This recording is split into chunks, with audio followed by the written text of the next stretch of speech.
Far away in the land of Trivaldia, there was a city which is situated in the center of the island. The city of Argatha was rather an interesting one. It was a place where sorcery met the materialistic world.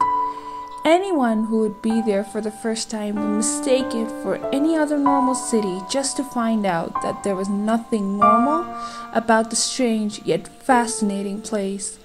Where else would you find people popping out of thin air, levitating things, transfigure into strange beings just out of nowhere? All the people had a sort of light emanating from them, like the magic engraved in them were the source of their life, their only light and purpose. In that city there lived a nobleman's family which consisted of the nobleman and his wife. The nobleman and his wife had it all, a beautiful palace, all the prestige and fame, the most lavish lifestyle one could imagine at that time. They were happy in the kind of life they were living, unbothered with what the future held for them. Both extremely powerful wizards with high potential of carrying out the most of the intricacies of spells. One could say that the mysterious yet bleak life, they had it all. But the future was far from anything that they saw coming.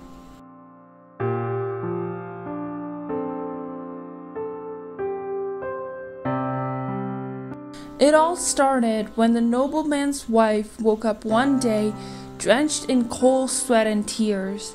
She saw a dream of herself being outside on a full moon night.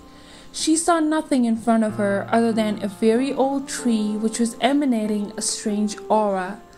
There was a light emanating from that tree, a magical one, but the magic felt surreal, different, and powerful. The tree was drawing her close, so she went towards the tree just to find a little girl, as glowing and as white as one could think, covered in blood, which glistened in the moonlight falling on her.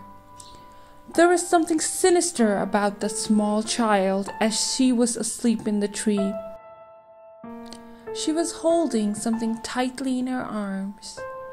As the nobleman's wife tried to touch her, the girl's eyes opened and all could see was a pitch-black void staring at her rather than normal human eyes. It was so terrifying she jolted to her consciousness, her sanity brought back to the mansion where she lived. This happened for several nights, till it was happening every instant the nobleman's wife would fall asleep.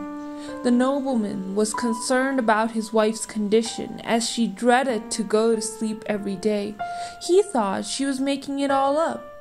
So he decided to call the doctors to treat his wife from a mental disturbance. Just the day after their first doctor's visit, and the nobleman deciding that maybe a treatment would help his wife cope with the madness, something stranger happened.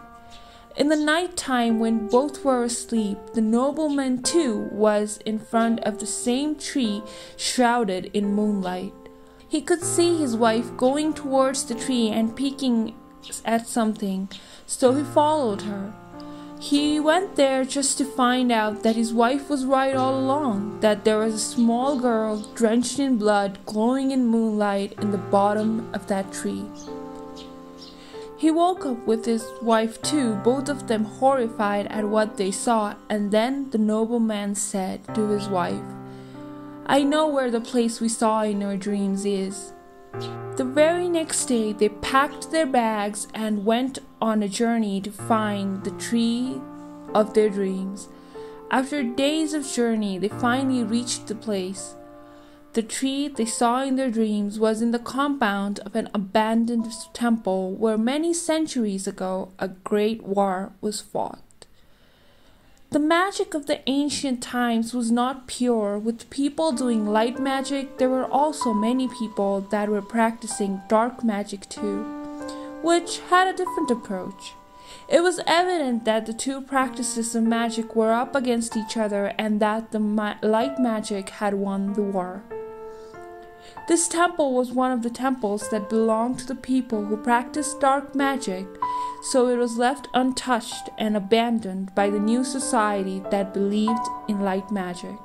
Upon reaching near the tree, with their hearts hammering and beating on their chest, to their surprise they found the same small girl sleeping under the tree, except she wasn't covered in blood.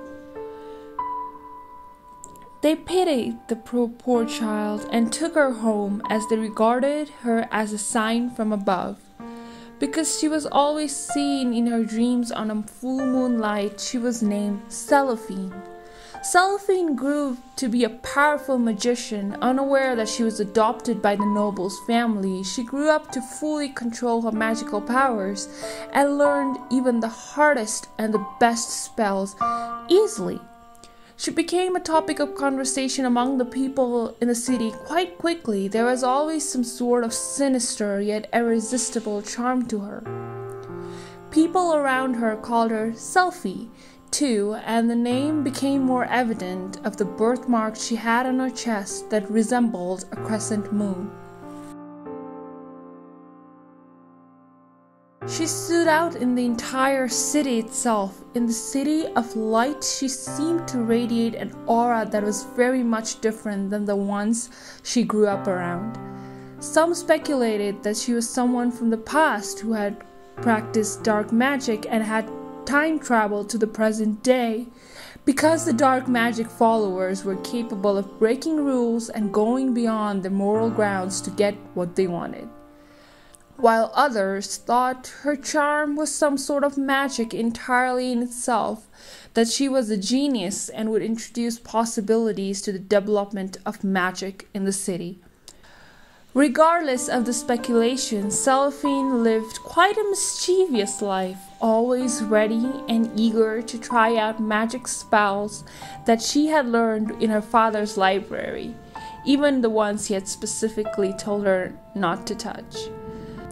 She got forgiven quite easily though. Even though she did get caught in the outskirts of the city, it never reached the authorities because she knew how to strike a deal and negotiate her way out of things.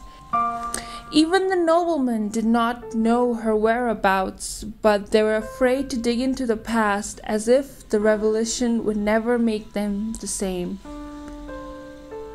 So they stayed in denial, gave love, attention, and care to their dear Selephine, raised her as their own. These days, Selephine lives a peaceful and interesting life, her mysterious air always in her favor to work things out. At least for now.